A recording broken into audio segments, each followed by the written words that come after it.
Go for it. Hey, everybody. Welcome to Joe Code. I am your host, Joe Marrese.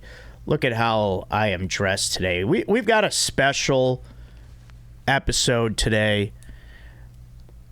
Bears related, obviously. Wearing my Bears gear, wearing my Bears hat.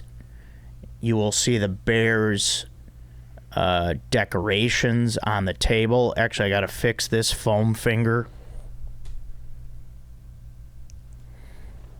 There we go. Now we're ready to rock. It's a Bears podcast. Now it's going to be sort of a intervention / therapy session. We're going to see how it goes. We're just going to talk about the Bears in our lives, what they mean to us, and what things we should probably let go of at this point. So I've got my good friends here with me today, who we met doing comedy, but we really bonded more over our love for the Chicago Bears. So let me introduce first my good friend from Lincolnshire, Illinois, works on the Rich Eisen show, works in the sports world. You guys know Rich Eisen, world famous sportscaster and now host of the Rich Eisen show on, what is the network? It is on the Roku platform and Sirius and different radio stations throughout the country, simulcast. All right. Welcome, Adam Chudwin, everybody, from Lincolnshire, Illinois. Great to be here, Joe. We've bonded over the Bears. We've watched almost every single Chicago Bears game together. Yeah, since at I've the been Naughty in Pig LA. on Sunset. Yes. And we've had a lot of fun yet disappointing Sundays over the last couple of years with the Chicago Bears. Yeah, I know. Yeah. All right. Now, to your left is another gentleman who really just, I love watching games with this guy when I can. The passion that he brings, the fire, the fury, he brings it all, wears his emotions on his sleeves, will yell at people. Okay, Packers fans, you've been warned. My good friend, stay-at-home dad, actor, sometimes comic. Are you doing it at all anymore? I still write. Mostly just acting. Yeah, I did a few open mics and last being year. a dad. My good friend from St. Joseph, Michigan, which is right on the other side of the lake. If you go Chicago, if you go up through Indiana, and then you go right up into Michigan there, make that little, it's like a little J. St. Joseph, Michigan, right there. Welcome to the podcast, Ron Szoke, everybody. Ron, Yep. well, Aaron, my headphones went out. Yeah, my headphones went out also. Yeah, something popped weird. How about now? I can hear you guys, though. Oh, yeah. No. Check. I can't. Hey, There it goes. yo. Okay. Now we're here. I can hear you guys. All right. Mine's still out. Yeah, when I explain to people out here where I'm from, I say I know it's Michigan, but it's really like a far suburb of Chicago. Because Yeah, it's people like have an their hour summer- away. it's about an hour and a half. But, I mean, it's like 55 miles across the lake. In fact, on clear nights, you can see the lights of Chicago across the lake on sunset. Like, when in the sun, because we're the sunset side of the lake. Nice. Where Chicago is the sunrise side of the lake. All right. Aaron, can you talk? Is Aaron talking? Yeah. Oh, yeah, I got you. Okay. Yeah, I can hear you. Yeah, I can't hear myself for some reason. That's very bizarre. Is your thing? Yeah, how bizarre. But you guys can hear me? Yeah. right. Speak again. Yeah, hey, it's No, me, Joe. I can't hear you through my headphones. I can only hear you just talking. Okay. Yeah, But much then I like can hear you, Ron. much like the Bears. But you can- something's going wrong. Yeah. But Aaron, I'm coming through. Yeah. Nothing's Okay. wrong over here. Okay, as long as I'm coming through, I just want the viewer and the listener to be able Yeah. to see. Are we live right now? And we hear you. It's live. Well, we're recording. Yeah, that's what I meant. It's not Yeah. live Well, that's tape, what I meant. Yeah. It's So, active. all right, so let's get into it here. We all love the Bears, and we're going to talk about moments from last year. when you lost your shit. I want to hear about moments that you're like, you completely lost it. You felt bad afterwards.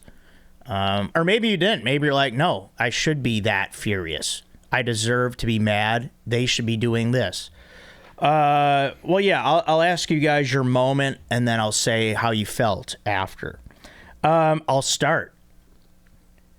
So the moment I lost it last year was, I believe it was the last game of the year against the Packers, when Justin Fields slid and got knocked in the head and didn't get the call. I freaked out at the Naughty Pig. I said, give him the fucking call in front of kids.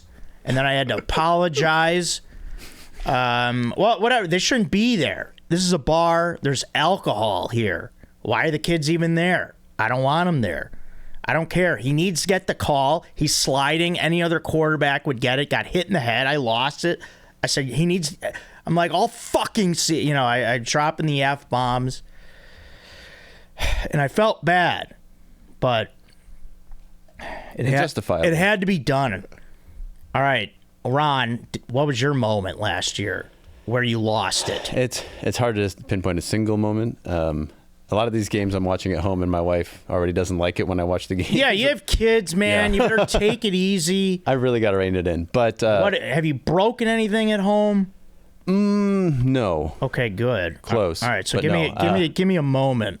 I probably the last game also. I honestly could do either one, because the first game we had all these expectations of where the Bears were supposed to be better. We thought second year in the system, blah, blah, blah. Yeah. And it was just, they fell flat on their faces. That's where I think it was the beginning of the end for Justin Fields. Yeah. But we'll talk about that after. Right. Go ahead. But as far as the moment, probably in that one. I think once, I watched the first game with you, didn't I? Right. Yeah. Well, myself. So there was a point where we're drinking. I don't remember if it was before that, but something, and I slammed the table, and it's just those like floppy tables, and Yeah. I knocked somebody's drink over. Yeah, we remember. Yeah, he basically finished it, but still I felt bad. But Adam's traumatized. Yeah, I had to see a therapist after that. Yeah, I do that to a lot of people, but it was the expectation, and I was not proud of myself either, because we're actors, comedians, but we should still have a little bit of self-restraint. Especially, I'm the elder statesman here. Yeah. So you felt bad. I felt bad. Yeah, you're 46 now. I'll be 48 in 2 weeks. Oh, okay. Wow. Birthday month. But yeah, you punched the table. You spilled our friend Julian's drink. Adam is scared to watch games with you. Yeah, He's afraid of it. He thinks we're going to get beat up. All right, we'll talk about that later. Adam, do you have a moment where you lost it last year? I think the first game was the most traumatic. Obviously, with Ron's antics, it was kind of a referendum on this whole Bears era. Well, here's the thing. Before the season, I had they never recovered from it. Sorry, yeah, sorry. Go ahead. I had some expectations. I was excited for the season. Yeah. We're playing the Packers, first game of the season at home. A lot of hype going into it. No Aaron Rodgers. They have Jordan Love, who's really never played before. Yeah. So I'm thinking we get the big first game victory. We start the season with good momentum, and then we see what we've seen since I was a little kid. Yeah, same which is shit. just laying an egg, a complete egg against the Green Bay Packers at home. Especially them, yeah. And Jordan Love played well, and I'm thinking to myself, we started with Brett Favre having to play him, and then it goes to Rodgers, and then it's going down to is there another? Yeah. We're having a third Hall of Famer we potentially have to go against. 31 years is enough. I couldn't deal with it, and we made some dumb decisions in that first game. I remember, I think we went for it on like a fourth down, and we missed it. So what did you do? Did you go home and break your television? What happened? I didn't break anything, but did you lose it? But I talked to myself. I did these Instagram posts where I talk about how bad the Bears were. Yeah, we got to stop the Instagram posts. We can't be doing that kind of stuff. So that's you losing it. It leaves a trail. Like, me talking to the void about how upset I was about the Bears every single week. Did you feel good about that? I mean, I called it the walk of shame every week. Yeah. And it did feel good to get it off my back a little, because it is frustrating to be a Chicago Bears fan. Yeah, it is. Okay, so Ron is it's entertaining to me, but he's a complete maniac. we used to go to this bar called the Parlor to watch games, where Ron would he would yell at the Packers fans, and we would be in the sidebar. It'd be like mostly a Bears crew, and Ron would yell at the Packers fans and say, "Find another room." He would say, "Go to the other bar," and that was typically when the Bears were down. Yeah, I don't think it was unwarranted. I mean, there's plenty of room. They didn't have to come. Well, Packers fans are scared of us. They have their song. I don't know if you guys are aware of the song that they have. I'm aware of 2 songs by them. The Bears still suck. And there's another song. Well, the Go Pack Go. Oh, all right. I was going to say, if there's another Bears diss song. Nah. One's enough, isn't it? I might freaking lose it. But yeah, they play that. There's a Bears bar, or I'm sorry, it's a Packers bar in Chicago, which is already wrong. People are, hey, take it easy. Yeah. There's people that want them out. Like it's like we're talking like segregation era, get out of our city kind of stuff. But it's like a Wisconsin Badgers, Green Bay Packers bar, and it was pretty cool. I went once. Will's Northwood's in, and after they win, doesn't matter who they're playing. They play that Bears Still Sucks song. So they're obsessed with us. That's catchy. Okay. My brother and I went to Jay Cutler's first game in 2009 up in Lambeau. Yeah. And even in that game, it was another underperforming. We had a chance. We got the ball at the end. And we're like, all right, even though he's thrown 3 interceptions, we still got a chance. And then he throws a 4th pick and the game's over. But we go to the bar after, and that's what you hear. The Bears. Yeah.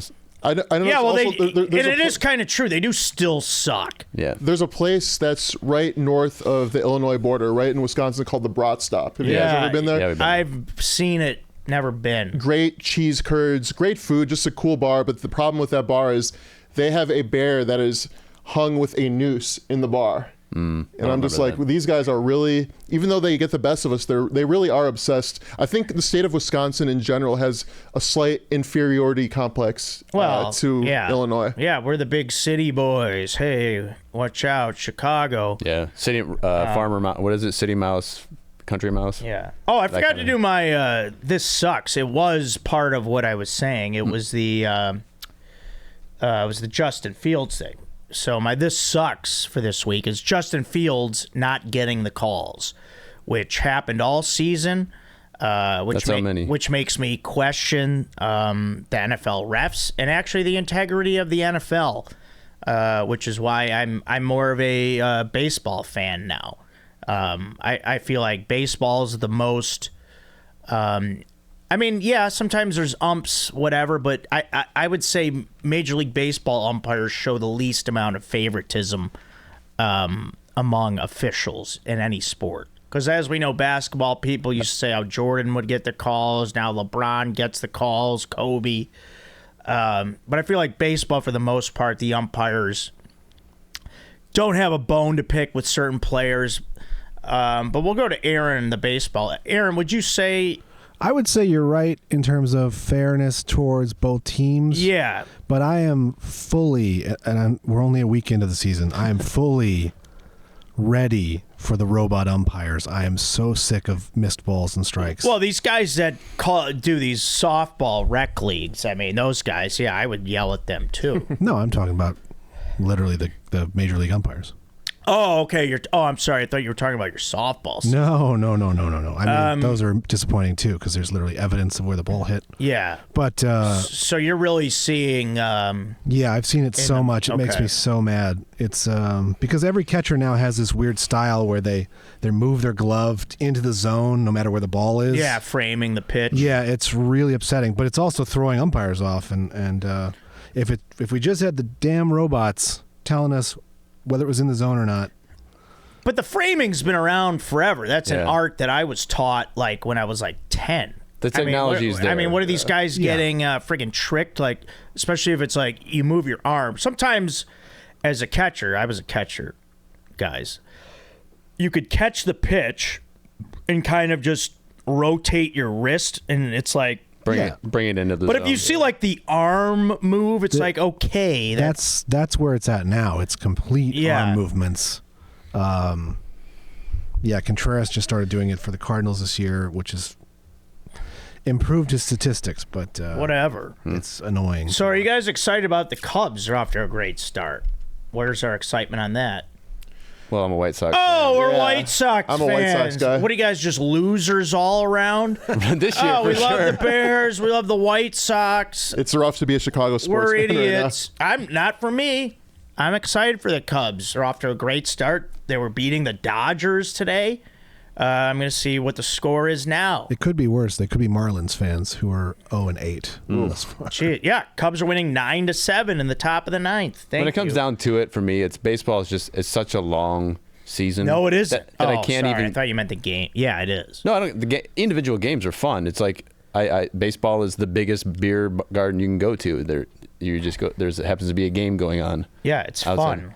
But I don't know. I'm cool if the Cubs win. We both won one in the last 20 years. So Yeah, I was rooting, even though I'm not necessarily a Cubs fan, I was rooting for them when they played the Indians in 2016. Yeah. I'm not one of those guys where it's like, oh, like I hate the Cubs or anything like that. Especially now that I've been in Los Angeles so long, I still have some, I grew up going to Wrigley Field. And Yeah, that was the pinnacle of sports for me. I mean, can anything top it? Would the Bears winning the Super Bowl mean more?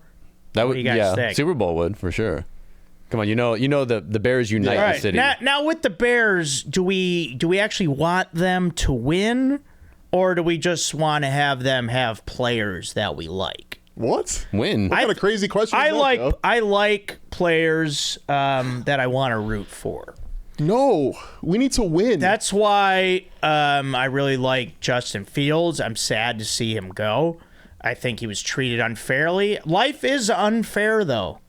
Well, We know that. We live in Hollywood. Everything's unfair. Both things can be true, though. We can say that the Bears set him up to fail, or rather didn't help him succeed, and he didn't do enough on his own. Mm-hmm. While he didn't have the greatest team around him this last season, he had enough talent where he could have shown more. And I wanted it to work out. I so did. And then more on the Packers thing. I think the franchise, everyone's so obsessed with the Packers. I know we went 0-6 against the Packers. That first game was against the Packers. And then they didn't win a game till like the fifth game in when we beat Washington. It was like we started 0-4. So I think there was I think that was already like, hey, this can't happen. And I think even though they caught a little heat, they got a little hot. Defense played better. Justin played better after he came back from injury. I think there was I think the decision was already made. I think so, too, to agree. But pin it on him, huh? Not the coach.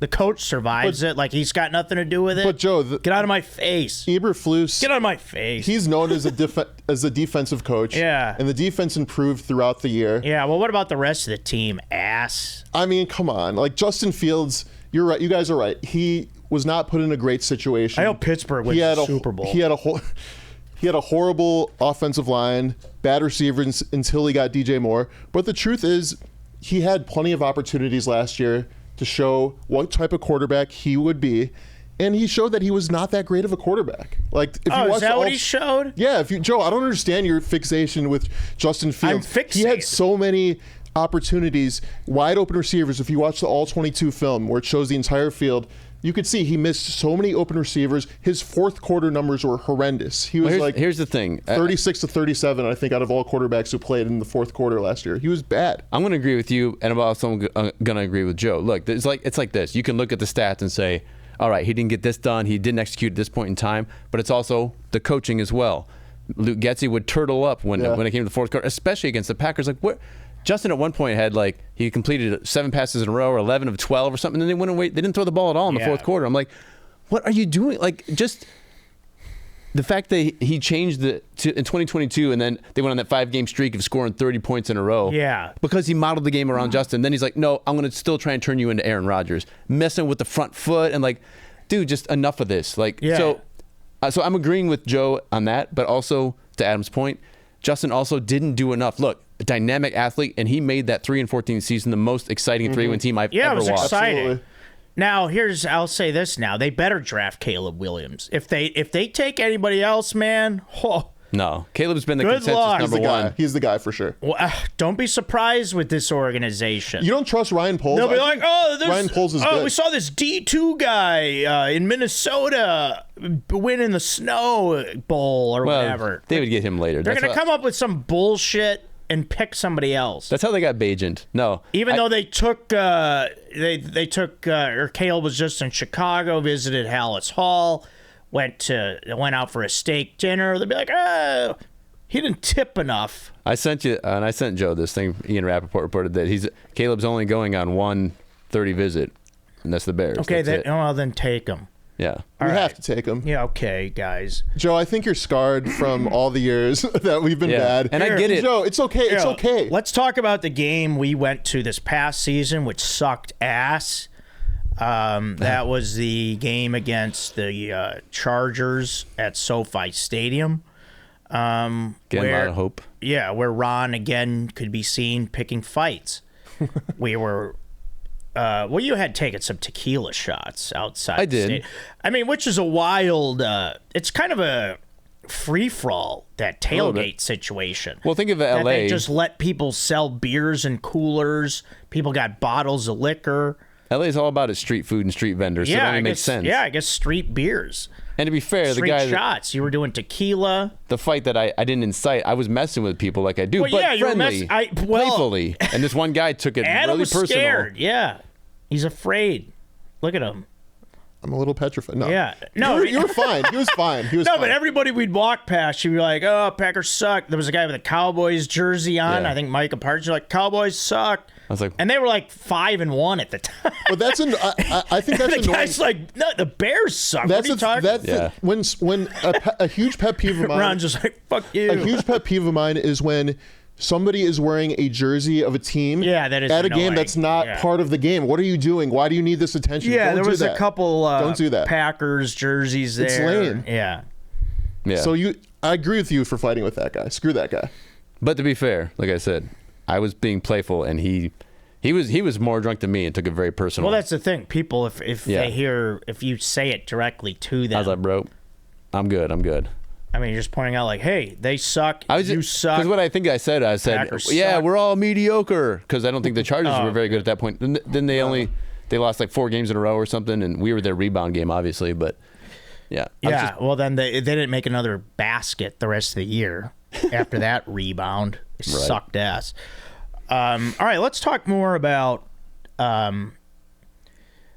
sports. I've learned to take it less seriously and not have it affect my life. But it did play a pivotal role at one point. I remember years ago. It's got to be the 2013 or 2014 season. The Bears just got pounded by the New England Patriots. yeah. I mean, it was an absolute massacre. The Bears, the defense was on the field, but were they? I don't think they. Physically, Yeah, not mentally. their physical bodies were on the field, Right. but I don't think they actually did. It was like an anything. out of body experience. Yeah. They weren't really It involved. was basically the Patriots running their offense against grass, and the Bears just got destroyed. This was, Patriots were still great with Brady and everybody.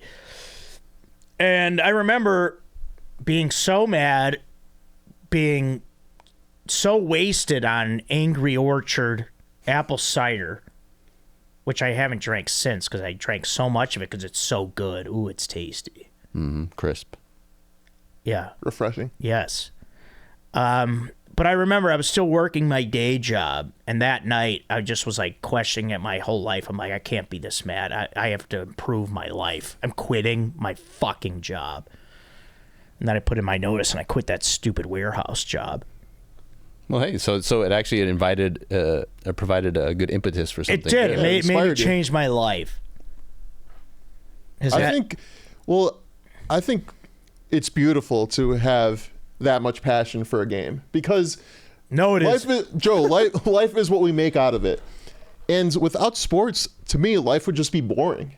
Like it just would not be. Remember during COVID when there was no sports for 2 months? It's fun. How awful that was. But I can't.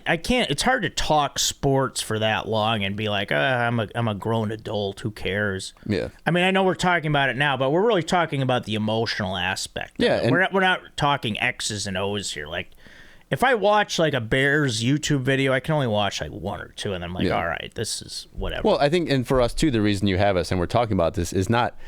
Look, we can talk about the Justin thing and the Caleb and who didn't do what and who did, but at the end of the day, we're sharing this experience of like mediocrity or really underperforming. That's what the Bears have done historically. It's like, when did they overperform? Maybe 2001, that year that they went to the playoffs. Like, they overperformed. Every break went their way. Overperformed? Yeah, I think it's happened once in my life. But usually, or 2018 might have even been, well, except that defense was historically good. Yeah. So, it's like, but we share this experience. I remember watching that game at the parlor with you with the Eagles. They beat them Eagles beat the Bears 51 to something. It was something ridiculous. Geez, yeah. Yeah, it was like, so but we do remember we had Thanksgiving where we beat the Packers. I was going to say my best memory of watching the Bears in LA is with Ron that Thanksgiving it was night. 2015, I think. Yeah, when the Bears, we had a nice Thanksgiving dinner at Mel's over there in Hollywood, and then we went over to Jameson's.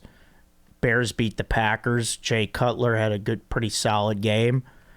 We did some shots, I believe, at the end. Probably. To culminate the night. That's kind of pathetic. That's the best memory is just like a regular season game. Yeah, That's well, how bad, whatever. You know what I mean? That's how bad the history of the Bears have been. I mean, since I've been in LA, they only made the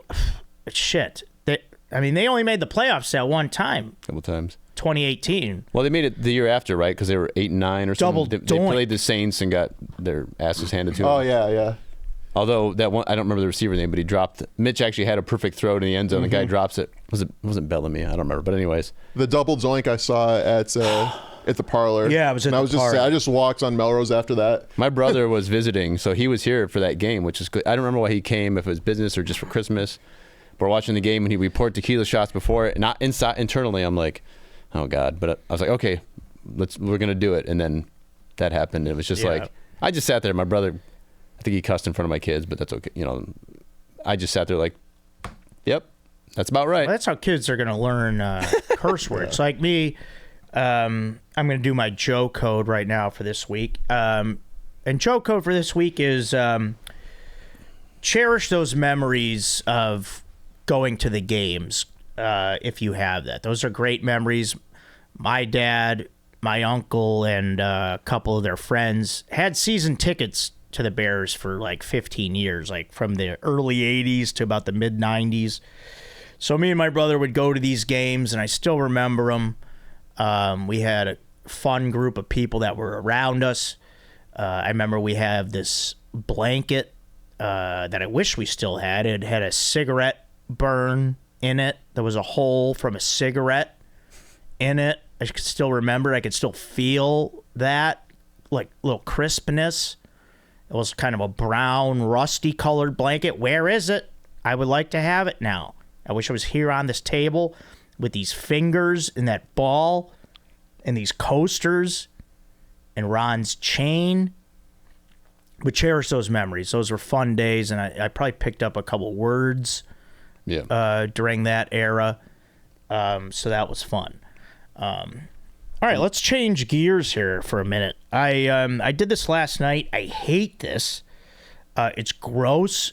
Have you guys ever sneezed while you're eating something while the food is still in your mouth? Oh yeah, it's awful. I hate that because the food is coming out.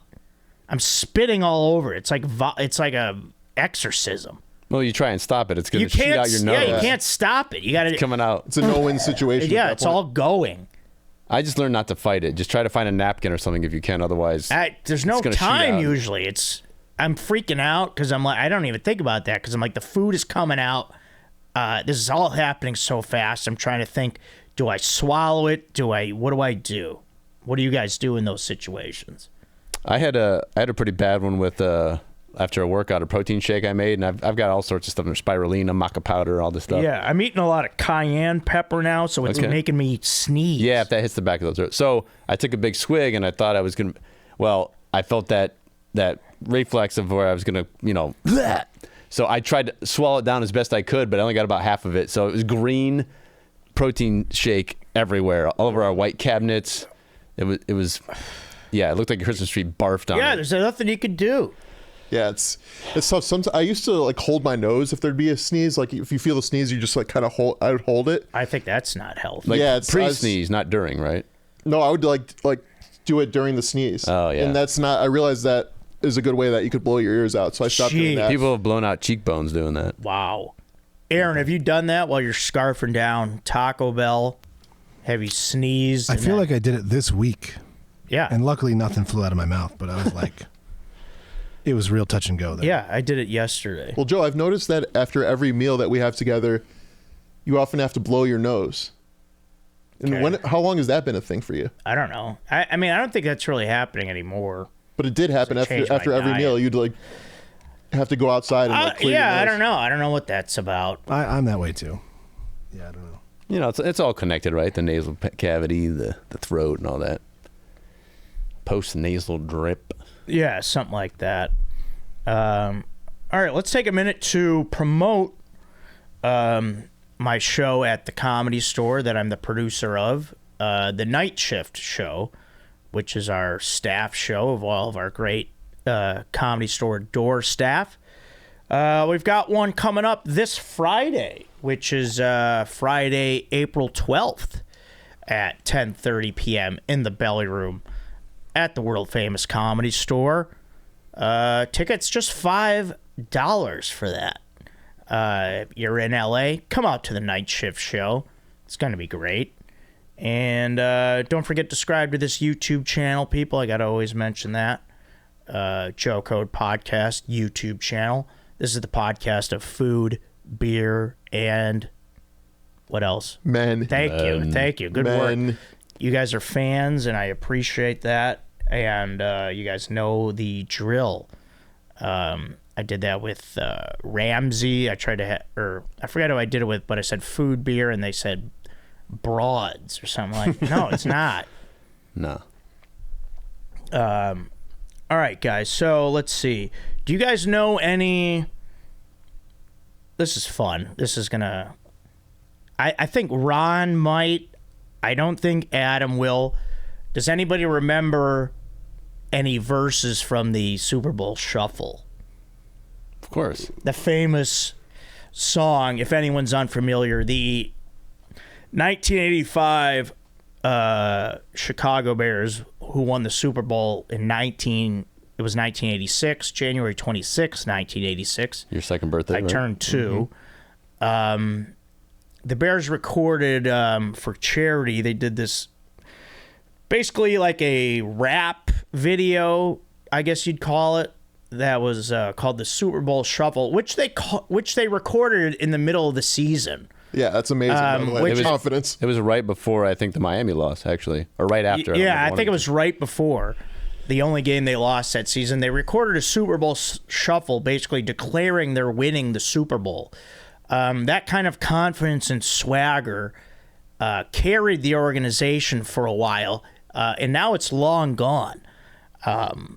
But well, that's how it used to be. I mean, that's when football was like, that's when it was truly still like gladiator. Yeah. Like, hey, we're bigger than you, we're badder than you, we're gonna beat your fucking ass. And that was the attitude of that team. And that's what this city like fell in love with and has basically been in love with ever since, and kind of been trying to imitate that team. But Yeah. Ron, hit me with a verse, and I know a few of them. They call me Sweetness because I like to dance. Running the ball is like making romance. I'm Samurai Mike. I knock 'em cold. Part of the defense, big and bold. Yeah, but give me. You don't know the whole. Give me a whole verse. I'm a punky QB known as McMahon. When I get the ball, I ain't got no plan. Throw my body all over the field. I can't dance, but I can throw the pill. Is that what it is? Yeah. And then wasn't the chorus, we are the Bears, the shuffling crew. We're the Bears shuffling crew. And Shuffling on down, doing it for you. And I like. We're not here to start no trouble. We're just here to do the Super Bowl stuff. That's the only thing I know. The funny ones too are like the white guys, like Gary Fensick. He went to Yale. Gary. Here's Gary's. I think I know it, but I'm just going to look at it anyway. Gary's like, it's Gary here, and I'm Mr. Clean. They call me Hitman, don't know what they mean. They throw it long and watch me run. I'm on my man, one-on-one. Just a true lyricist. Buddies, guys, cover it down to the bone. That's why they call us the 46 zone. And this is episode 146. Yeah, very nice. How do you like that? Come on, everybody, let's scream and yell. We're going to do the shuffle, then ring your bell. Hell yeah. That's awesome. Buddies, guys, that reference to Buddy Ryan. Yeah. Yes. It's so good. Joe, your voice is just That was actually a pretty captivating. And another one that's funny is, you remember Steve Fuller, the backup quarterback? Do you remember his at all? good. Once you start, I probably will. We had it on vinyl. So he in my was the house. backup quarterback for Jim McMahon that year. And so his goes, they say Jimbo is our man. If Jimmy can't do it, I sure can. No, I'm just pointing like how he was doing in the video. And then he goes, this is Steve, and it's no wonder. I run like lightning, pass like thunder. So bring on Atlanta, bring on Dallas. This is for Mike and Papa Bear Hallis. I'm not here to feather his ruffle. I just came here to do the Super Bowl shuffle. Oh, man, that's badass. Yeah, some good ones. The backup QB got Yeah. a verse. That's pretty impressive. Yeah, I'm feeling bad that I don't remember fun. Peyton's. I think I do, but No, yeah, you started it. Yeah. run the balls like make romance. They said something about the Super Bowl chance. Yeah, we had the goal since training camp to give Chicago a Super Bowl champ. We're not doing this because we're greedy. The Bears are doing it to feed the needy. And Walter did a lot of that stuff. That's why Walter's Yeah. my personal Jesus. Yeah, it was Walter. Willie Galt had one. Mike Singletary, Otis Wilson, both linebackers. Mike Richardson, cornerback. Willie Galt had a little bit of an acting career. Richard Dent, and then the Fridge. The Fridge was like a cultural phenomenon, wasn't Yeah. it? That Yeah. first year? Because was he was a rookie? You're looking at the Fridge, and now I'm the rookie. I may be young, but I'm no dumb cookie. Sorry. Yeah. Yeah, well, and that's Or I may be large, but I'm no dumb cookie. and that's a point of contention about the Super Bowl, the fact that Walter never got a touchdown. Oh, and yeah, that, and the you Well, they know, gave it to the Fridge. They scored yeah. them. The Bears, I heard it the other day.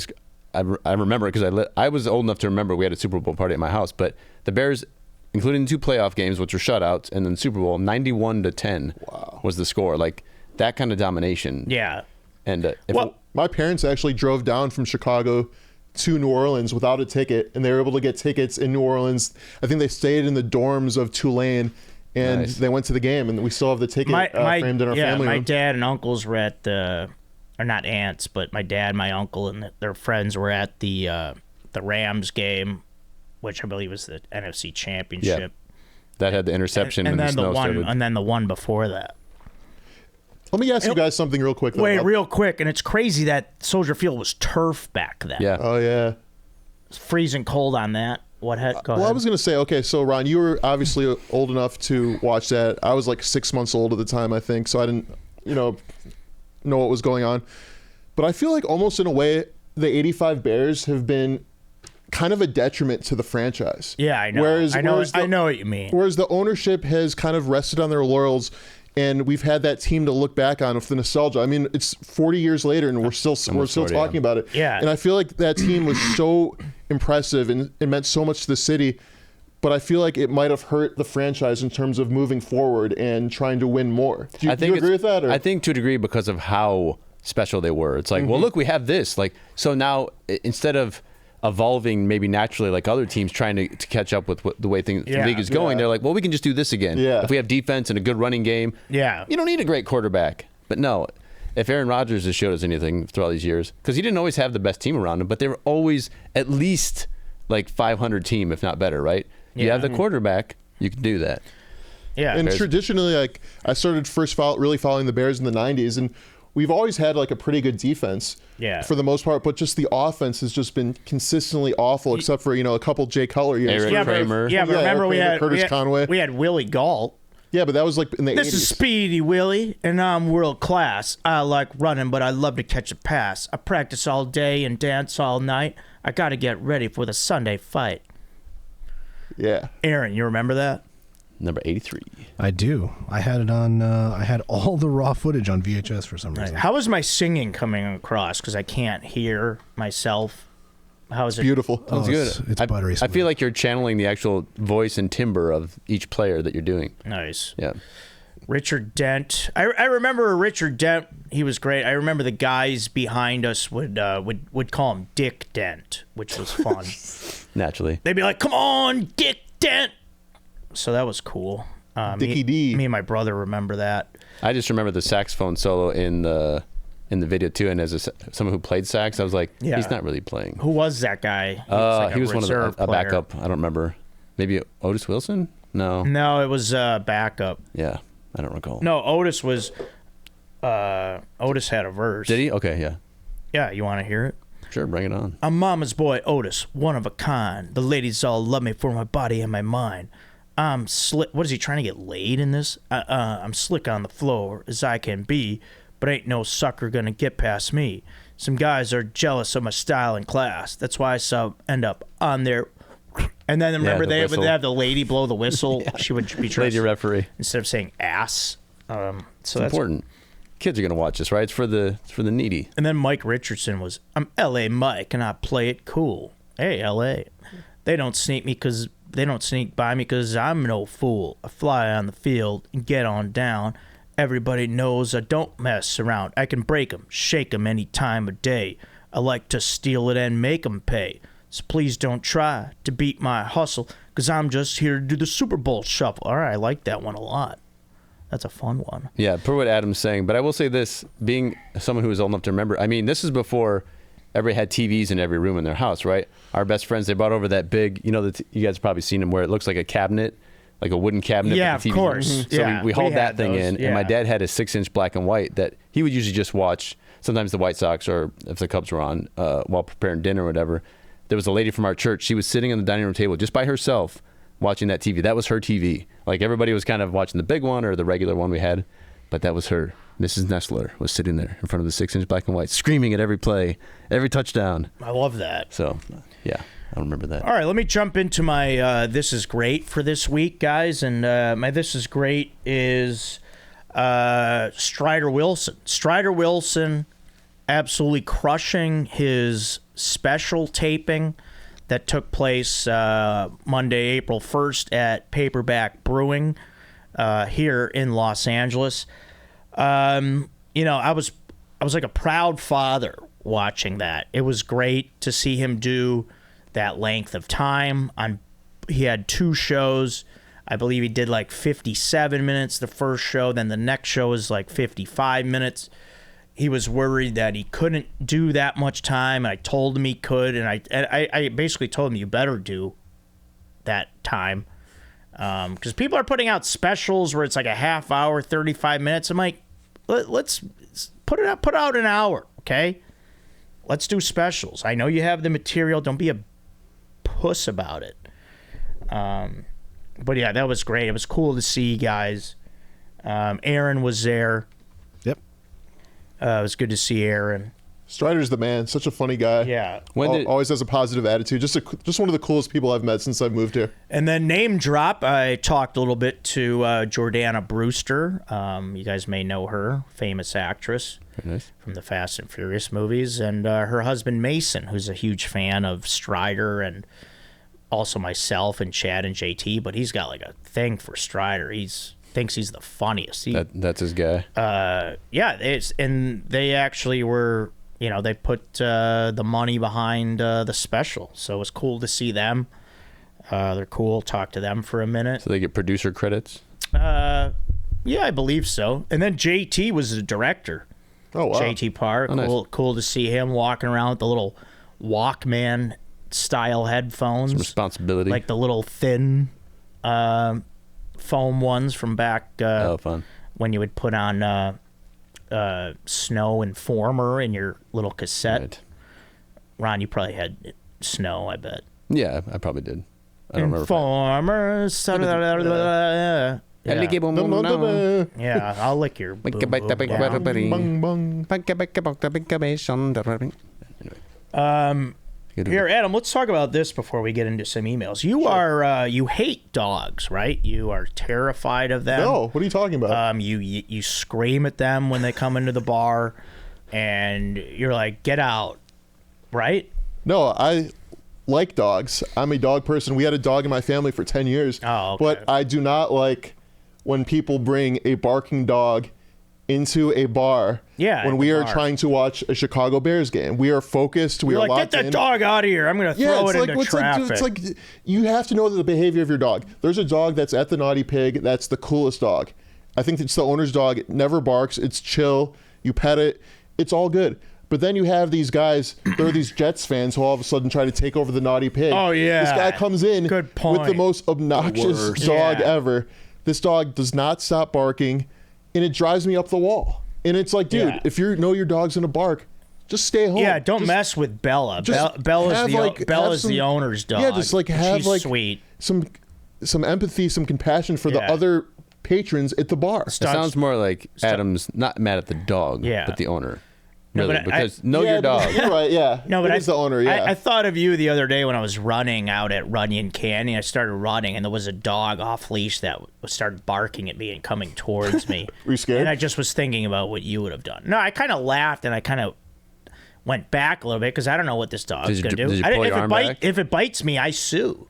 Yeah. So, I mean, maybe it should be like, getting hit by a pitch. Okay, I'll take first base. Oh, that dog, I'll take the bite. I'll sue. If I may name drop, speaking of Runyon Canyon. Yeah, please. One time hiking up there, Mickey Rourke. I passed him, and he just stopped and looked at me, and I kind of waved, and then he gave me a nod, and I was like, okay. Well, why is he looking at you? Do you think you were Troy Polamalu or something? Did he think he saw you in the what's the fucking Head and Shoulders? Selsun Blue? Head and Shoulders. Head and Shoulders. Oh, Head and Shoulders. What's Selsun Blue? That's also a dandruff one. Okay. I believe, yeah. For That was whatever like the reason, alternative one in the as I was 90s. saying that, I was like, is that a motor oil? That was a shampoo, Selsun right? Blue. Yeah, it Okay. sounds like a superhero environmental one. Selsun Blue. That's like the Zima of shampoo. It tingles. That's how you know it's working. Yeah, but Very nice. yeah, but people just I'm okay with dogs. Just don't bring your dog sorry. to a bar. No, you don't hate dogs. I don't want to put that out there. Just don't Even don't though do that, we especially are. on football Sunday. Bring it on like a Wednesday night or something. Football Sunday, we need to be locked in. Yeah, your dog will be fine for a few hours by himself. Speaking of dogs, Ron, you got that Bears chain around your neck like you stole it from a pit bull in Compton. Well, when you act like I do watching a game, you gotta play the role. Where'd you get that chain from? So we went. I took the family Did back. you steal to, it from Rusty and Watts? Yeah, I was biking through Compton because that's what I like to do. No, I took the family back to Michigan, and then we went to the Bears preseason game this last summer, and they were selling this stuff outside Soldier Field. I said, "Hey, I'll wear this a lot." Of course, I only wore it that day, and even that was it felt like a bad choice because it's kind of heavy. Now, Ron, you have kids, and are they yelling at Bears games? Are they fans yet? They are definitely becoming fans. How old are they? 5 and 7. Okay, that was about when me and my brother started going to the games at the old Soldier Field with the seats. You remember they were like blue in the end zone. The seats were blue, and each sideline was like red and yellow. I don't know what that was about, but that was a thing they did. And then, that's about when we started going. So, are they swearing yet? No, no. I mean, well, That's coming thanks to they you. do. My wife and I are not the best with like not saying stuff. If we hurt our finger, an F-bomb might come out. Are they like, come on, Sanborn? What the fuck?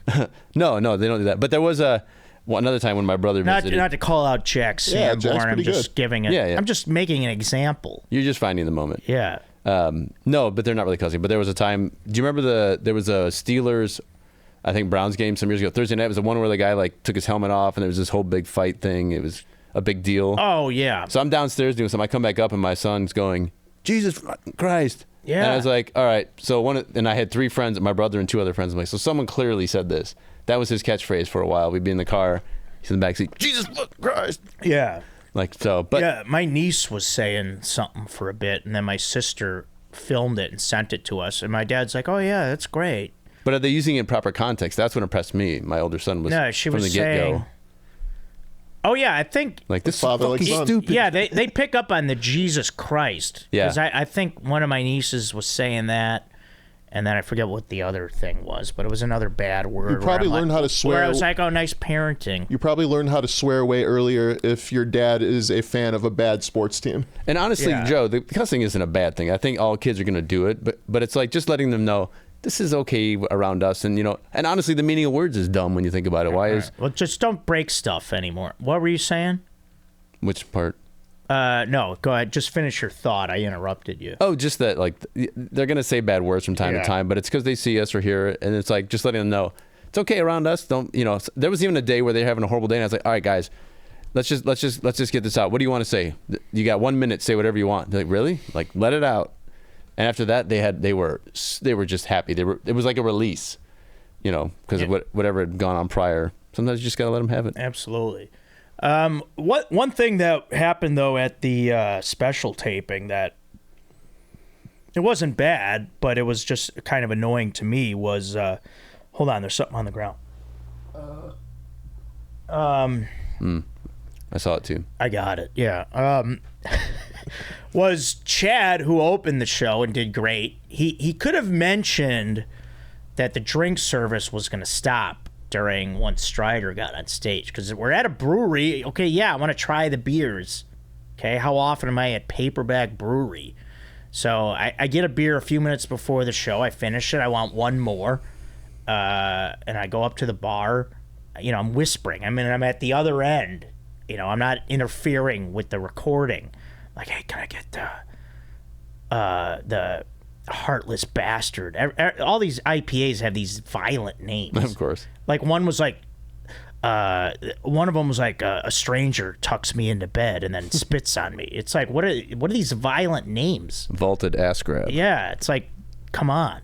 But she's like, no, we can't serve now. I'm like, okay. That'd be like going to a baseball game and they don't tell you they stop serving after the fourth inning or something. Just give me an announcement, Chad. That's not Chad's responsibility, though. Yeah, he could say that. Hey, guys. He didn't know. What if he didn't know? Bullshit. It's someone's job to know. Well, someone should know. I want an announcement. Hey, guys, get all your drinks now. Because he said the bathroom thing. He's like, go to the bathroom now during Strider's set. You got to stay put. Also, drink service stops. He's the MC, right? So essentially. so go ahead, get all your beers. I would put that under his duties. I Then. mean, I got to sit there for an hour without a beer at the brewery. Yeah. Not to sound like That's a bit subhuman. whatever. All right, you guys want to do an email? Sure. All right. So everyone, remember, email me here, showcodepodcast@gmail.com. You know what we talk about: food, beer, men. But also we talk anything else you guys are interested in. Some bears. And then don't forget I'm on Cameo. I like doing those little videos. I just did one for Zach. So thank you guys, and that came in from Michaela. So thank you to Michaela and Zach. So that was cool, guys. Thanks so much. And then join the Patreon. $2 a month. Patreon.com/Chocode podcast. Now, we've got an email here, which I believe was a fun trivia one, which I guessed 4 of them. And I may need help with the 5th one.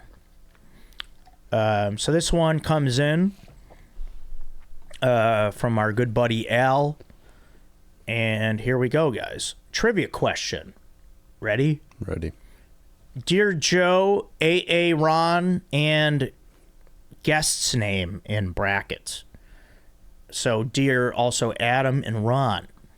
I've been enjoying the Stump the Schwab trivia questions. I've got one for you.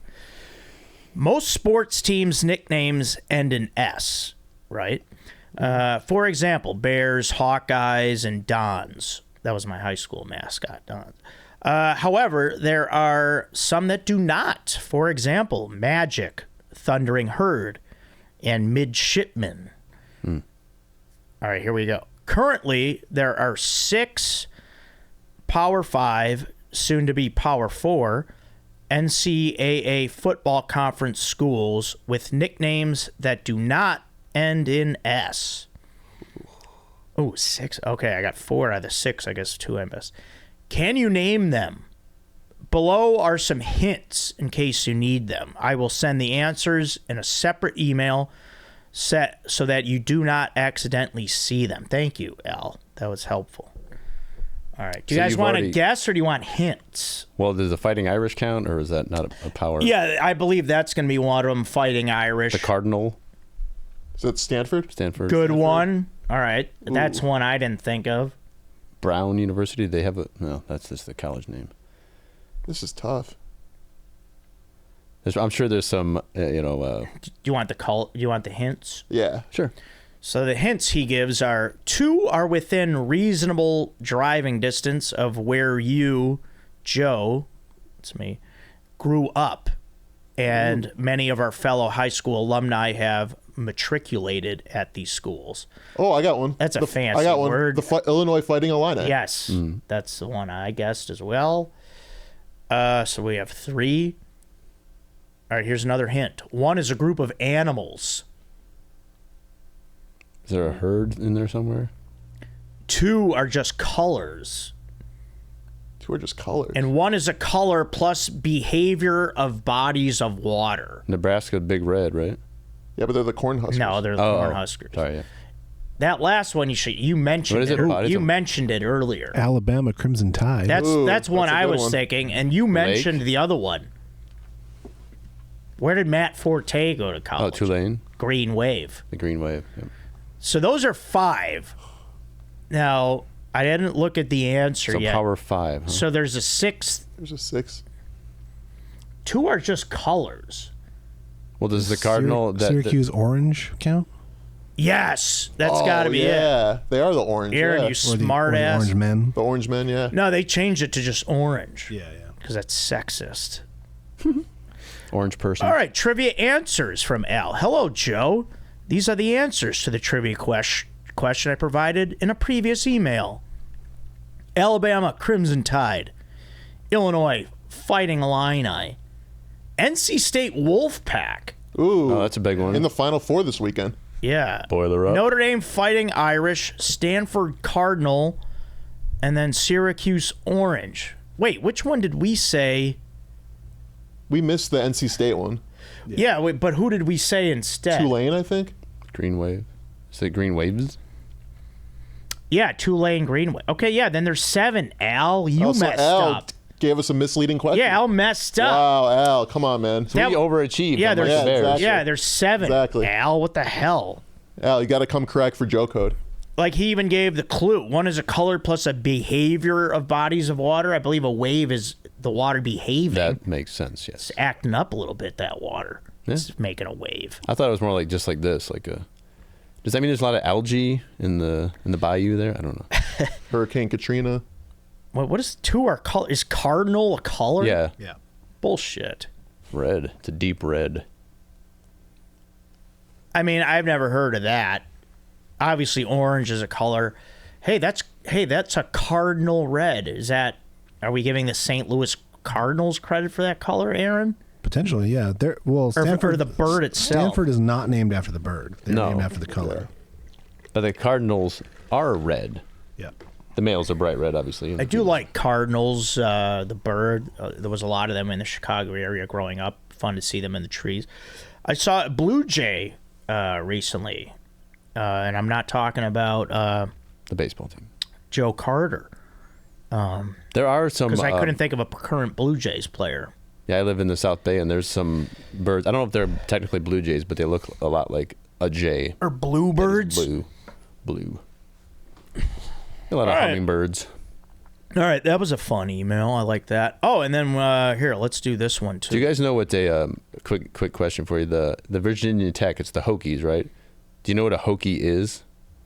No idea. It's a castrated turkey. Really? I know it was some kind of. So that's a very specific and interesting mascot. Who decided to make that their mascot? Yeah, that's disgusting. Yeah, but they've had some good teams over the years. Yeah. Carry on. All Michael right. Vick, they could have had something about the dogs. Okay, let's not go there. Yeah. Old news. Too soon. All right, here we go. This one is from. Too soon. This one comes from Mark. All right, Mark is subject is childhood crushes and Chicago Bears. Hey, there we go, Okay. fuckers. Let's do this. All right. What up, Joe and Aaron? First off, I just wanted to share that there's no better way to start off my week than with a big cup of Joe Code podcast. Thanks. Appreciate that. Love that. Almost on a daily basis, I repeat episodes on my drive home. It definitely helps while sitting in 405 traffic. Local reference, 405 freeway. Ron knows about that a lot. I believe do. Adam takes I work it. in El Segundo. I have to come up here. Today was the 110, but carry on. On the recent episode of Going Deep, the boys had a childhood crushes draft. Yeah, some of those were weird. While some of them had some good picks, I just think that there were plenty of first-round picks left on the board and no one drafted them. Yeah, there were some questionable picks. One took a lion. Yeah. I mean, that bestiality. What's going on? That's gross. Was there a specific lion that I'm not aware of? Nala Nala from the from- Lion King. yeah, It's she had pretty eyes. disgusting. I think she was a child also. Fucking, Not at the end of the movie. No, Well- she was grown. She's grown. okay, I think there were plenty of first. If you were in the They draft, have a baby at the end of the movie. Oh, so okay. she's Yeah, a so she's at Okay, least she's one. legit. Okay. sorry, Just- Aaron. it's Sorry, I just- don't remember Lion King. What do you? It's legal watch, bestiality, Did you it's watch okay. it recently? Granted, animals. I have age- a child, so yeah. Granted, animals can have kids when they're like one. So, but Oh, still, okay. carry on. All right, sorry.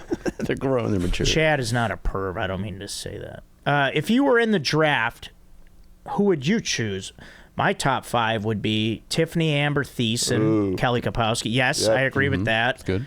Danielle Fishel, who was Topanga Lawrence. Cute. I like that one. I like that from Boy Meets World. And then Danica McKellar, Winnie Cooper. That's a great one. Great I show. Like that. I loved the Wonder Years growing up. Very wholesome. Yeah. Yeah. Carmen Electra and Ooh. Pamela Anderson, which That took a turn after Winnie Cooper. they did not take those at all, and I would totally agree with both of those.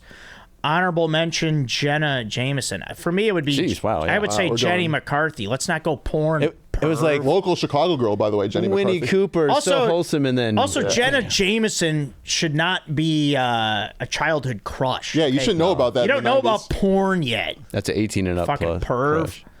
crush. Aaron's list was sick. Elizabeth Shue was a fire pick. Yeah, that's a good pick. Cocktails. Also, you haven't talked about the off-season moves your Bears have made. Oh, I think we just tackled that, Mark.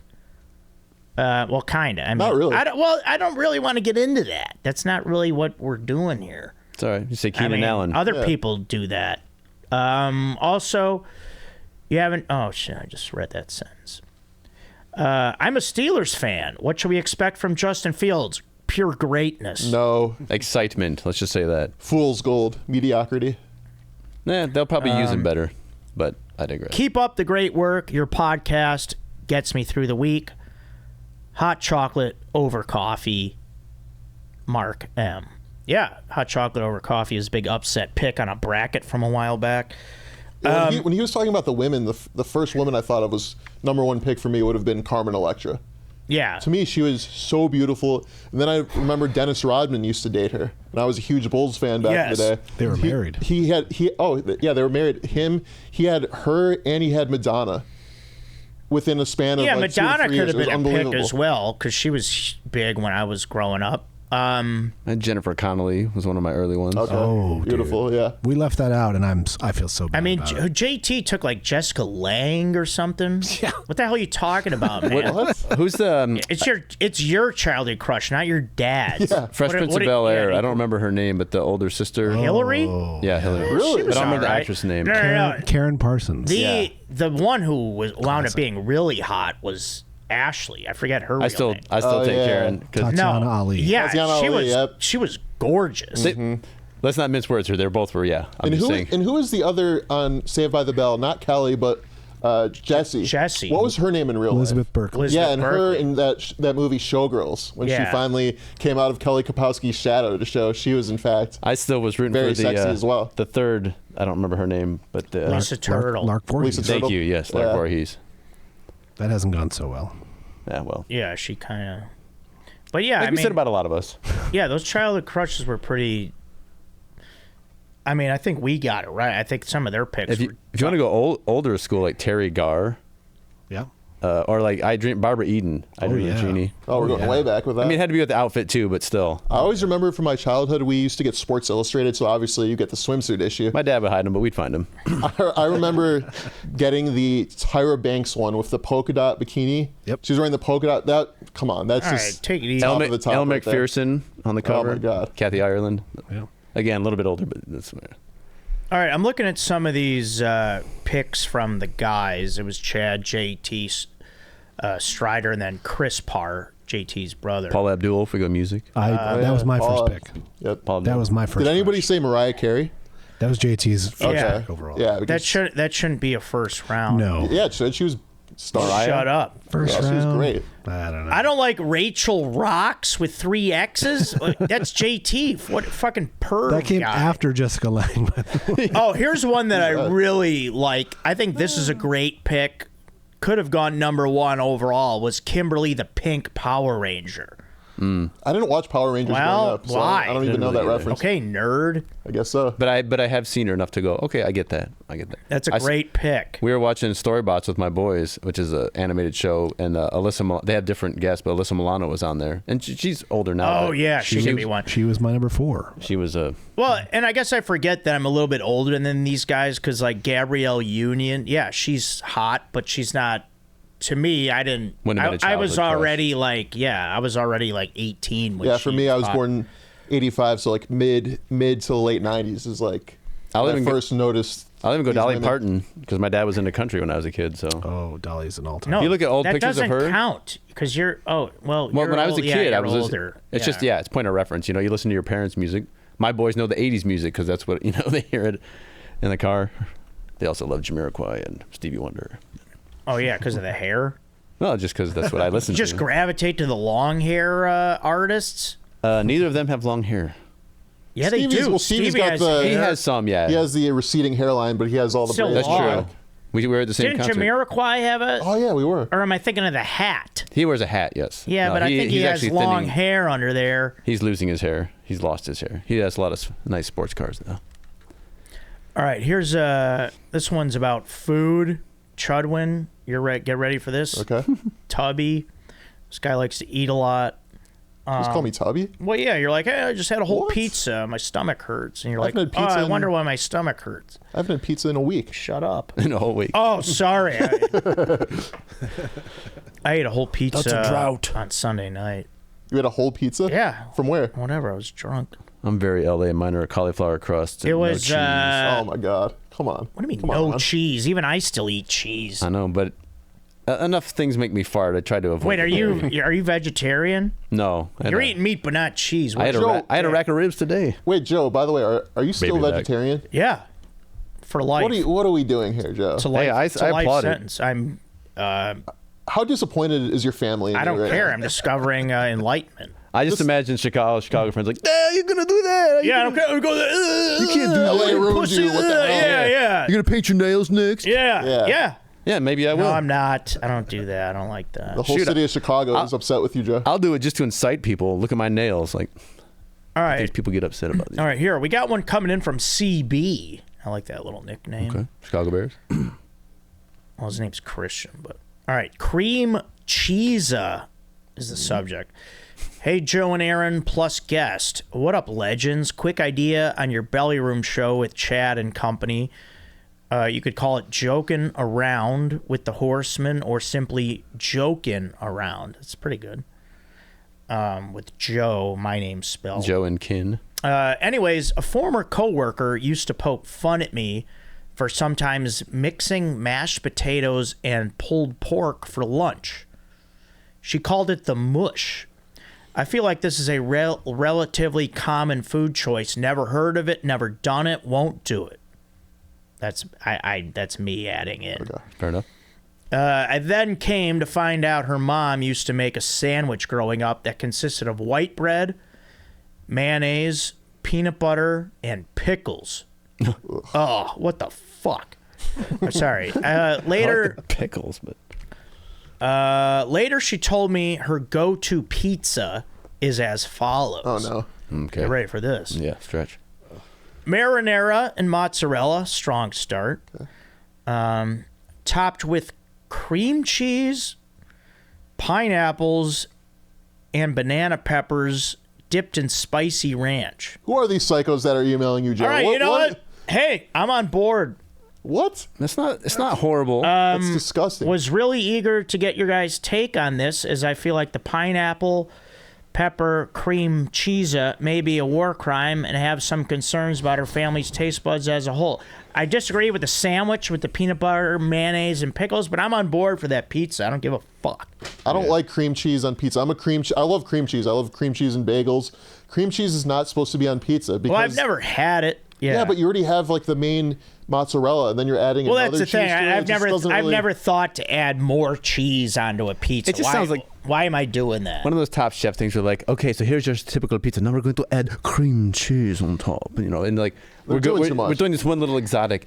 I've double melted some butter, and we're putting that onto the. But what about the spicy ranch? That sounds exciting. Hey, if you like ranch, which I don't, but if you do, spicy is a good It call. sounds like a huge stomach ache, to be honest. I like the chipotle aiolis.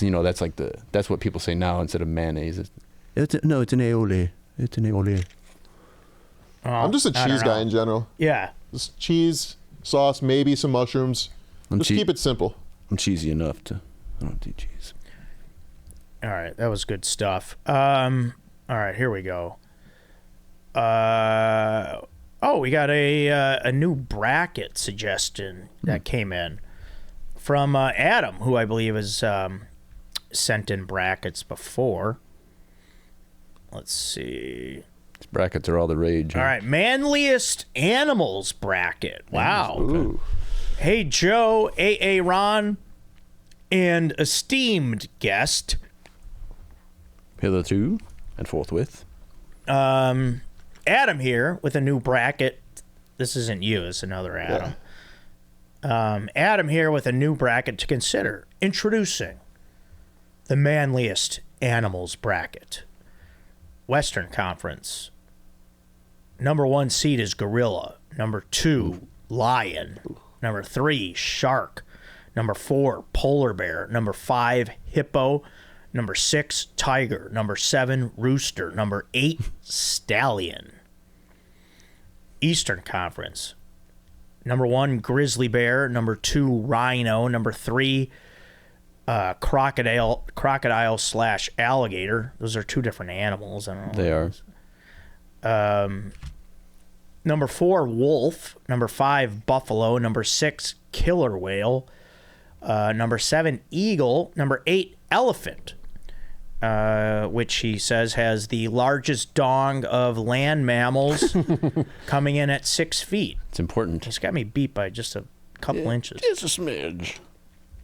Special mention, blue whale with the biggest dong in the animal kingdom, coming in at up to 9.8 feet. Wow. Wow. Almost the size of a basketball hoop. Proportionally speaking. Unfortunately, needed many more characteristics than just a big dong, so hasn't made the finals this year. Oh, yeah, they're not in the bracket. Okay. I mean, a dong like that, I think, should get you in, but the fuck? But if we compare its total body size, maybe proportionally speaking, it's not Great point, Ron. Yeah. so huge. So, guys, there is that bracket. We have that one. To close out the episode, we could do that. Or there's one old bracket that we haven't finished up, which I'm going to find right now.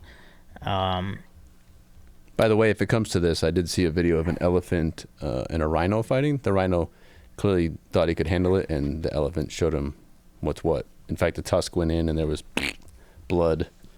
I think the rhino ended up living, thankfully, because we have a problem with that these days.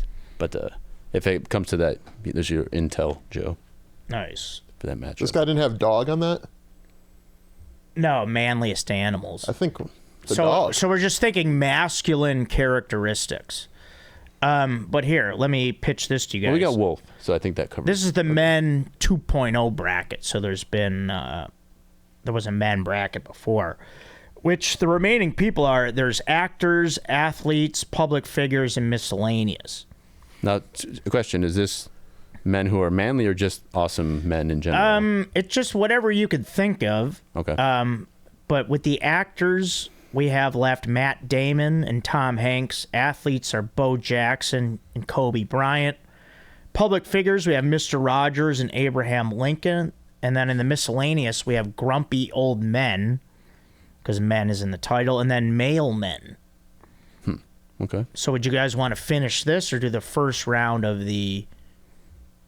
Well, I've already got my votes for this one that you read off, so if you want to do We could do this one. All right, let's finish this one. Okay, Aaron, you take the honors. Oh shit. Who sent Sorry. this one? It's from Ross.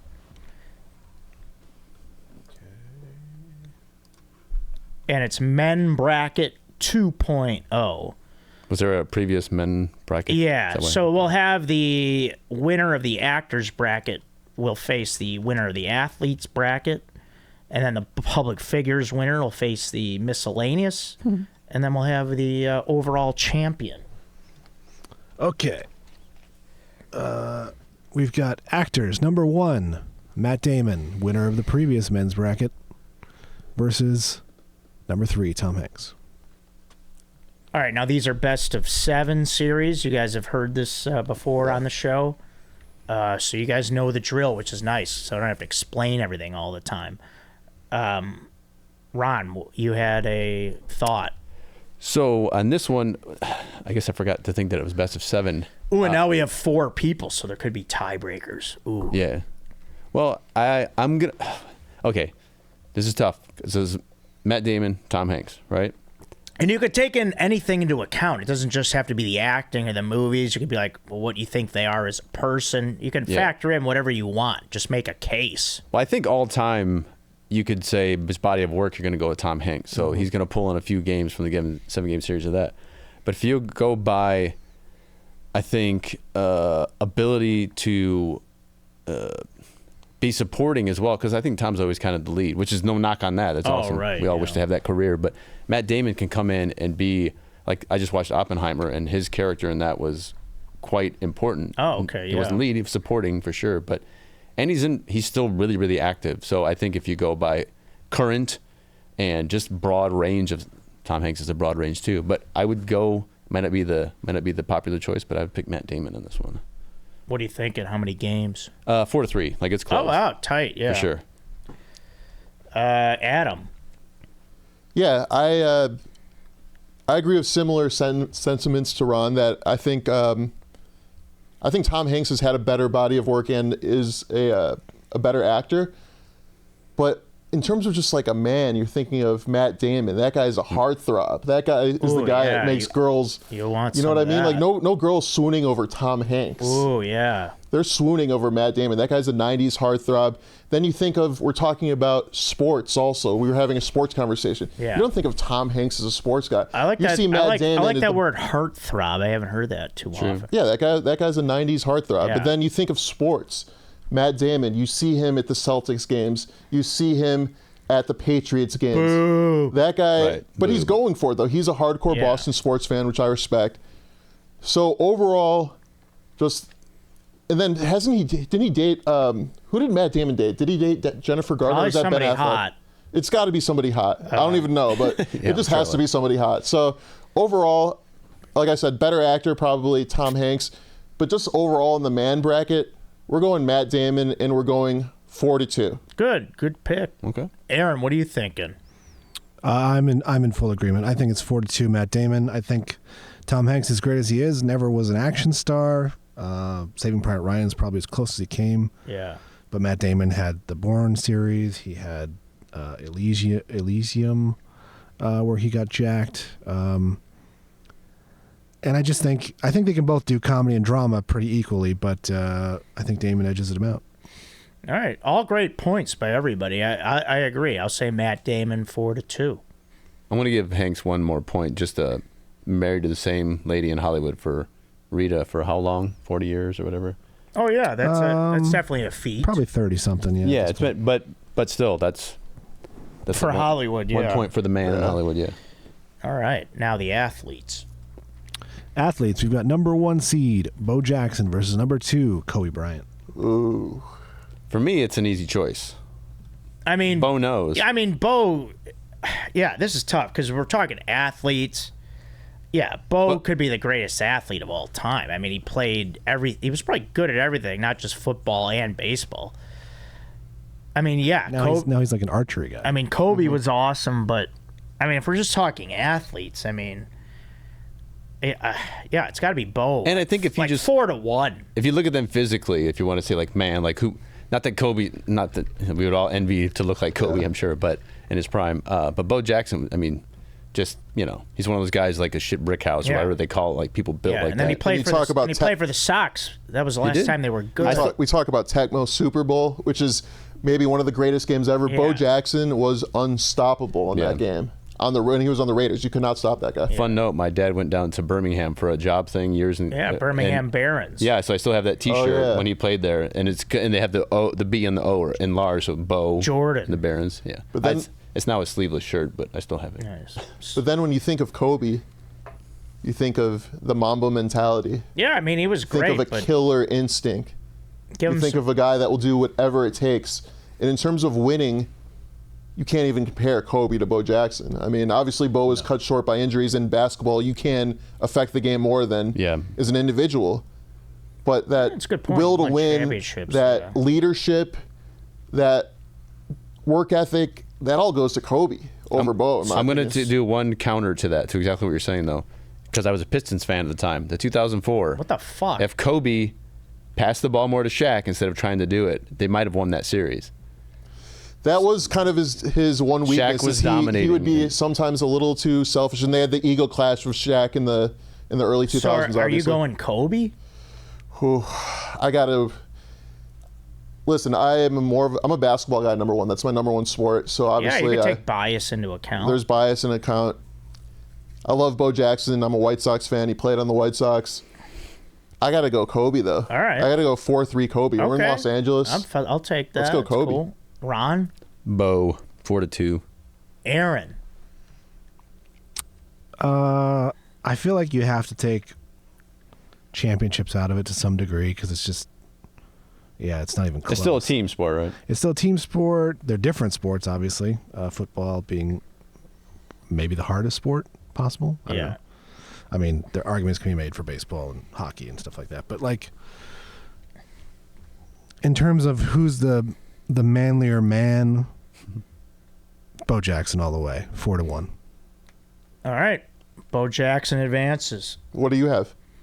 Oh, I say Bo 4-1. Okay. Yeah. All right, next match. All right, public figures. Get ready for this, guys. Yeah, this should be fun. Public figures. We got a number 4, Mr. Rogers, Fred Rogers, versus number 2, Honest Abe Lincoln. Ooh. Since I missed the beginning, who was the 1 seed in this one? Do we know? In the public figures. Yeah, it was. I can look. George Washington or something? No. It was Teddy Roosevelt. Oh, okay. And 3 was Steve Jobs. Solid. Okay. Okay. I'm going to say I'm leaning Mr. Rogers here. I don't know Abe Lincoln. He was around before my time. Mr. Rogers was like basically like a grandfather growing up. He was in our lives, in our childhood. Mm-hmm. Trying to find the stupid email now that I fucking exit out of. Okay, there. Abraham Lincoln, from Illinois. Yeah, the land of Lincoln. Mr. Rogers, I watch that like every day. Fred Rogers, good guy. This is really tearing you up inside, huh? I don't think there was any darkness to him. Nothing that we know of. I don't know. No. I feel like it would have come out by now. I think he's cleared that hurdle. Yeah. I've heard the weird conspiracies about him because people were like, "Oh, he's too good to be true," but there's been nothing that's come out, so you have to believe him. Yeah, and also he's dead, so if anything would have came out, they could have, I'm gonna go Mr. Rogers 4-3. Okay. What about you, nitwits? So on first read, when you pass through, I already had my choice. I think I'm going to stick with it, and here I'll explain why. So Mr. Rogers, I'm going to go with over Abe Lincoln. Now we can talk about Abe Lincoln and ending slavery and just being an overall pretty decent president from what history will tell us. Right. Whether we're getting all the history, that's a whole other subject. No. But I digress. But also, how altruistic were his moves? I think if you know the complete story, Lincoln did it for what was for the best of the country, and not necessarily like, or for like what made the most sense politically too, maybe. Whereas Mr. Rogers, I guess, if you want to talk about just bringing honesty and integrity to like children's lives and doing it because he himself was an only child, and he would play up, and he came up with he did the voices for King Friday and all the little most of the puppets. Daniel the tiger. He would do those up in his room because he was alone. So he created these, but he didn't want other kids to feel that way. And just the songs like "To Be You" and "You're the Only One That's You." These are important messages. Yeah, inspiring children. That's very important. Yeah, Mr. Rogers. Yeah. So sensitivity can't be overlooked. Like I know you can get in these dark pages of Twitter or X, whatever, where it gives like alpha male and all that nonsense. But to be a man, you got to know when you're wrong, and you got to be able to have compassion and empathy. And Mr. Rogers had that in spades. Oh yeah, that's great. He was the first one to when there was a big race stuff, he brought the black mailman into the pool with him, like when they were having that separated. Like, here, dip your feet in there. Oh wow! Just to like push the positive envelope. All right, so what are you thinking here? So I'll keep it close. I think it's still 4-3, but Mr. Rogers for sure. Yeah, this is difficult. Abraham Lincoln, apparently he came from really humble beginnings. I think he grew up in like a log cabin with no electricity, nothing. Yeah. And to work his way up to become the president of the United States, to end slavery, to be the guy that's on our license plates in Illinois to this day. Land of Lincoln. It's the land of Lincoln. So you gotta give him props. But then, like you guys have said, Fred Rogers, the cardigan, just a beautiful style for this guy. He comes in. Every time I'd watch Mr. Rogers, I felt like so at peace. Like there's something very comforting about him. Sure. Very soothing. Just a wonderful, wonderful human being. Taught me a lot of lessons growing up, like you've said, in terms of, you're right, men, sometimes, the alpha male stuff, like it's great to have somebody who's a sensitive man. It's okay to express your feelings. Fred Rogers, just an amazing human being. Truly. And I gotta go Fred Rogers with the cardigan on, taking your shoes off, and he wins the series. I'm gonna go 4-1. I'm gonna go Fred Rogers. Wow, all right. Yeah, beat down. Confident choice. Yeah. Aaron. I'm going Rogers 4-3. We should not overlook that Lincoln was also he's the only president in the Wrestling Hall of Fame. He was a collegiate wrestler. Really? Oh, wow. 300-0. Did not know that. What? Yeah. He never lost. Yeah, never lost. How did I never hear about that? That's pretty darn manly. Yeah. But then may have also shared a bed with another man for a while. It's just all sorts of weird stuff. Not necessarily unmanly. No, it's not necessarily unmanly. That can totally be true. You're right. That's just a weird thing that's out there. Obviously presided over a lot of death in the United States, but probably 600,000 people died in the Civil War. Right. Fred Rogers doesn't have that on his record, so that's pretty cool. Hands are clean. Yeah, hands are clean. Got nothing wrong with Abe, obviously, so that's why it's so close. 4-3, Fred Rogers. All right, I dig it. Now, the last matchup before we end the episode. We have miscellaneous. Number 4, Grumpy Old Men, the film from 1993, starring Walter Matthau, Jack Lemmon, versus number 3, Mailmen. Now, I'll be honest. I only know that movie a little bit because those guys... So I would have been 9 years old when that came out. I'm like, okay, these are old guys. I'm not really going to watch this. I don't think I've seen the actual full movie. Mailmen. I remember Mr. Johnson growing up. Great guy. Great mailman. You still remember the guy's name? I remember, Johnson's pretty... I just thought of that now. I like mailmen. I like... They're friendly. They back then, they were really important. Delivering the bills and stuff. All your correspondence. Yeah. And, I like Newman from Seinfeld. Yeah, I just grumpy old men. Yeah, I mean, I like those actors a lot. Don't forget Burgess Meredith. But I just don't have enough. He was in that? Yeah, he played the Walter Jack Lemmon's dad. Oh, so he was even older and grumpier. Jeez. So yeah, I just don't have enough to give grumpy old men, and I really just have more experience with mailmen and I'm gonna say mailmen 4-2. Yeah, when a mailman comes up to your house, especially when you're a kid, you get excited. Could there be a Sports Illustrated swimsuit issue there? Ooh, could there be? Yeah. Could there be Could there be a package there? Yeah, there could. It would always be a good time when you see the mailman. Mailman, I think of somebody who's dependent, and like they say, I think in Seinfeld they say, when you carry the mail, you carry the information. Yeah, wasn't that a quote by Newman or something? It was something like that. Yeah. That might have been Cliff Clavin. Oh yeah, no, he Cheers. said when you control the mail, you control information. Yeah, something. Yeah, like that, so it's like these guys, they're kind of the heartbeat of America. Like obviously, mail isn't as big as it used to be, but it's still very, very important. A lot of stuff goes missing in the mail, and it's up to these guys to make sure that it goes to our houses in a safe, dependable manner. I just like mailmen. Walter Matthau, obviously, a great actor. Same with Jack Lemmon. Some Like It Hot. Bad News Bears, Walter Matthau. Yeah. I do remember seeing that movie as a kid. It kind of did remind me of my grandpa at the time. Yeah, and then he played, wasn't he Mr. Wilson in that Dennis the Menace movie? I believe so, yeah. Oh, Matthau. Yeah. So yeah, it's a funny movie. I haven't seen it probably in 30 years, but Christopher Lloyd was like the weirdo. Come on, we got to go with the U.S. Postal Service. We got to go with the mailmen. Right. They drive on the right side of the car. Oh yeah. They don't have doors on their AC in there either. Yeah, these guys are hustling for us. They deal with these with the dogs. Another callback. They're dealing with dogs. They're dealing with harsh weather. So what do you got to give thinking? respect to the mailman. We're going. This is much respect to the two actors, but we're going sweep here. Mailman all day. All right.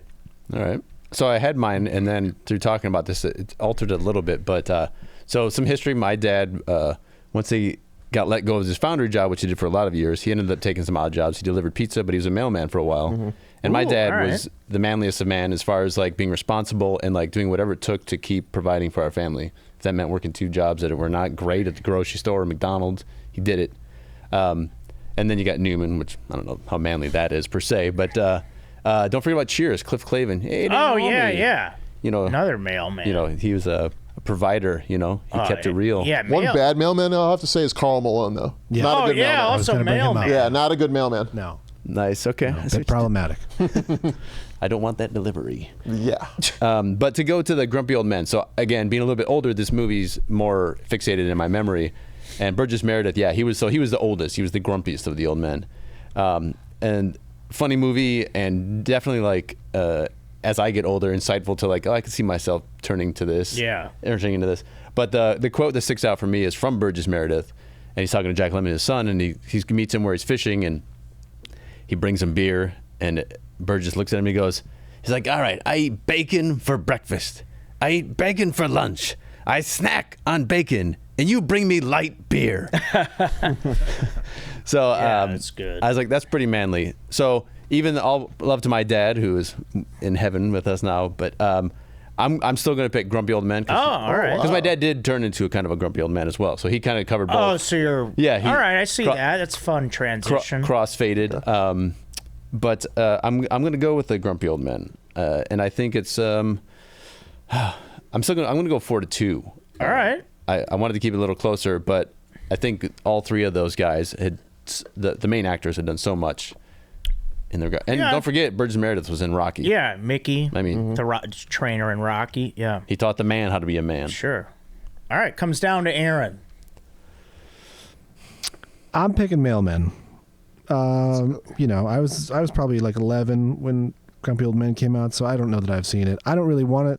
Like, there's a bit of a love story going on in there with is it Angie Dickinson? Sophia Loren? Sophia Loren or Raquel Welch, one of the two. Yeah, one of them is in the sequel and one of them's in the original.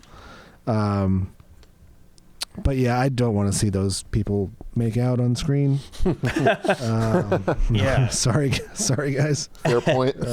But you see your mailman making out with someone. That's a bit of a rush. Yeah, let's go, Cliff. That's a bit of Let's a hit. go. 1 p.m. on a Tuesday, making out with a girl. Married. Human. Yeah, so I'm going mailman 4-2. All right, exciting stuff. Love that. Ross, sorry it took us 2 months to get to that. And we still have the semifinals to do, which we will do on a later episode. We got to cut this one off. This is the longest we go. This might be the longest episode, so that's good. But we gotta press on. Fair enough. So Ross, feel free to update the bracket. If not, I can take it from here. And I hope you're not mad that it took so long to get to it, but there were other brackets, and I always would give the choice to the guests. Hey, do you want to do this bracket, so... Are you going to make a bracket of brackets at some point? Possibly, yeah, if somebody can put that together. But all right, one last thing before we get out of here. Canadian money. Stop putting it in my tip bucket at the Comedy Store. We work at the Comedy Store. We have tip buckets out, and people commit Canadian money in the bucket. I'm not going there. I don't know anybody that's going there.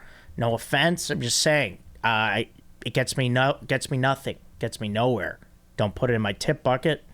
Don't dump it on me. You put your trash in the garbage, don't you? You don't put your trash on my fucking dinner table. Okay, sorry. I didn't mean to. They're making you go on a Canadian I don't want to end goose on a chase. nuts thing here or whatever. What did they do to you? John Candy and such, eh? So You can't go to the bank, Joe, and exchange it? no. Oh, is that what you can do? I don't know. I'm just. Oh, maybe. I could take it to the currency exchange, but am I really going to do that? No. Probably not. $20 Canadian. I don't know what that'll get me.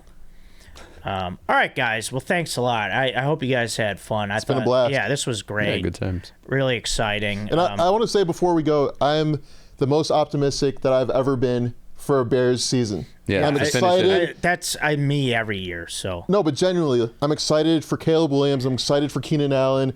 I'm excited for the number 9 pick that we are going to have.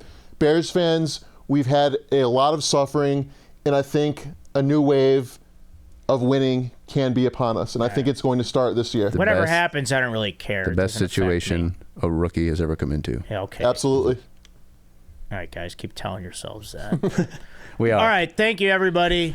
This was a lot of fun today. Thanks a lot to Ron and to Adam and to all you guys out there and to Aaron. This is Joe Code. We'll see you next time. I'm your host, Joe Marrese.